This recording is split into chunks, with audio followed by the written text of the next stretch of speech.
Hi, hello, how are you all? Welcome to my channel Law Made Simple with me Vidya Reddy.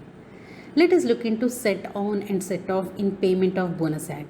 The Payment of Bonus Act 1965 gives us who are eligible for bonus, who are disqualified for bonus, what is allocable surplus, what is available surplus, what is set on and set off of bonus being done by the employers. So let us look into eligibility for bonus.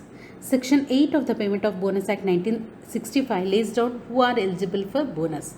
According to this section, every employee as defined under Section 2 Clause B is entitled for the payment of bonus by his employer in an accounting year in accordance with the provisions of the Payment of Bonus Act if he has worked in the establishment for not less than 30 working days in that year. So it is clear from the definition of Section 8 that employee has to work at least for 30 working days in that particular year to avail bonus. So next is where an agreement or settlement has been entered into by the employees with their employer before the commencement of Payment of Bonus Amendment Act 1976, or where the employer after such commencement for payment of bonus linked with the production or productivity in lieu of bonus based on the profits available under this act, then such employees shall be entitled to receive bonus.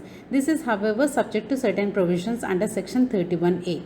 So after the amendment of Act Payment of Bonus Act in 1976, the employer who has linked his productivity based reports, like how is the profits and how is the income tax availed, based on that he will provide the bonus. And who are disqualified for receiving bonus? According to Section 9 of the Payment of Bonus Act, the employee shall be disqualified from receiving bonus if he is dismissed for the service for fraud or riotous or violent behavior while on the premises of the establishment, or for theft, misappropriation or sabotage of any property of the establishment. So these are the qualities for being disqualified for bonus. Coming to what is available surplus and what is allocable surplus.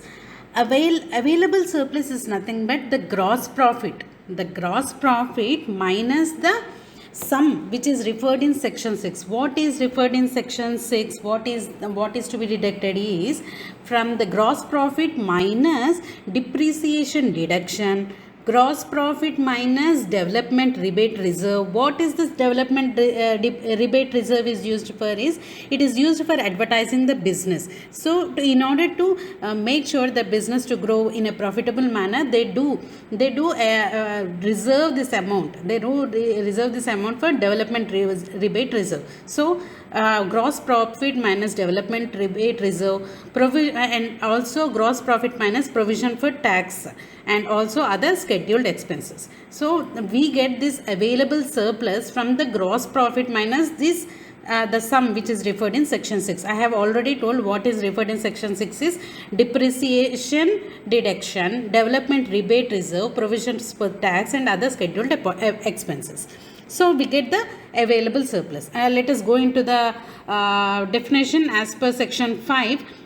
It is also laid that available surplus shall be an aggregate of the gross profits for that accounting year after deducting their sum which is mentioned in section 6, an amount equal to the difference between the direct tax calculated in accordance to the provisions of section 7 in respect of an amount equal to the gross profit of the employer for the immediately preceding accounting year, and the direct tax calculated in accordance with the provisions of section 7 in respect of an amount equal to the profits of the employer for such preceding year after deducting from the amount of bonus which the employer has paid or is liable to pay to his employees in according to the provisions of the act for that year.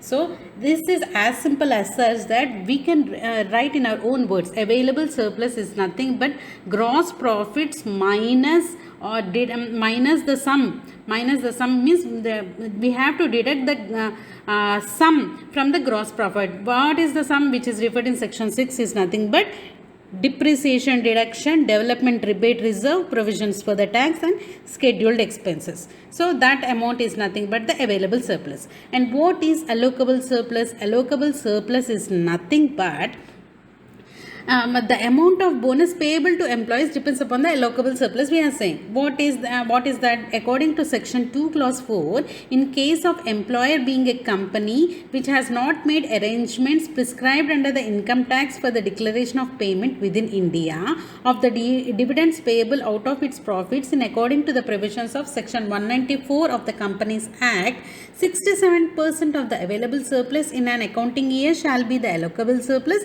In any other case, it shall be 60% of the available surplus. Let me explain you.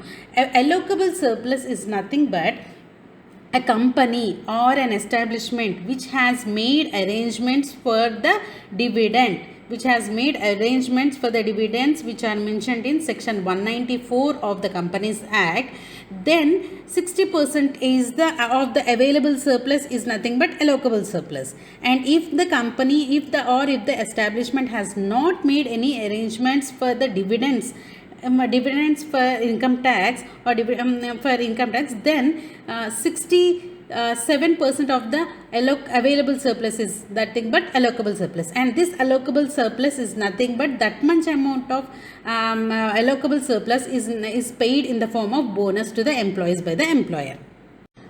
Now let us go into set off and set on, which are mentioned in section 15 of the Payment of Bonus Act 1965. Let me read and later I will explain. Where for any accounting year the allocable surplus exceeds the amount of bonus payable to employees of the establishment under section 10, then excess shall, subject to a limit of 20% of total salary or wage of the employees employed in the establishment in that accounting year, be carried forward for being employed in the establishment in that accounting year, and so on in the succeeding accounting year, and so on, to be utilized for the purpose of payment of bonus in the manner illustrated in the fourth schedule.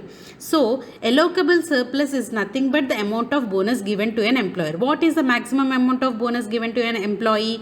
It is nothing but the 20% is the maximum bonus. 20% of his salary or 20% of his wage is the maximum bonus given to an employee. So if that allocable surplus exceeds the amount of bonus which is paid, that excess amount will be carried forward to the succeeding accounting year, which is according to the provisions of the fourth schedule. This is as simple as that. Allocable surplus, if this allocable surplus exceeds the amount of bonus given to the employee, then that amount will be carried forward, and these carried forward provisions are there in fourth schedule. And next is, for any accounting year there is no allocable surplus in respect of that year falls short of the amount of bonus payable to the employees in the establishment under section 10, then if there is no sufficient amount carried forward and set on under subsection 1 which could be utilized for the purpose of payment of bonus, then so much of amount is necessary for payment of bonus under the act shall be carried forward for being set off in the succeeding accounting year, so on in the manner illustrated in the fourth schedule. So as we have already said that if there is a surplus amount, we are using it as a reserve for the succeeding year. So what is even if there is a loss for a business or an establishment or a factory, the minimum amount of bonus should be paid to the employees. What is the minimum amount of employees? It is 8.33% of the salary or wage. So according to that age, we have already discussed, according to the age the salary is given. Where for any accounting year, if there is no allocable surplus, how the bonus is paid? Is it is set off. The set off which is done in the succeeding year or the previous year, that amount is used according to the provisions of fourth schedule. So the principle of set on and set off are illustrated in the fourth schedule shall apply to all other cases not covered by subsection 1 and 2 for the purpose of Bonus Act 1965.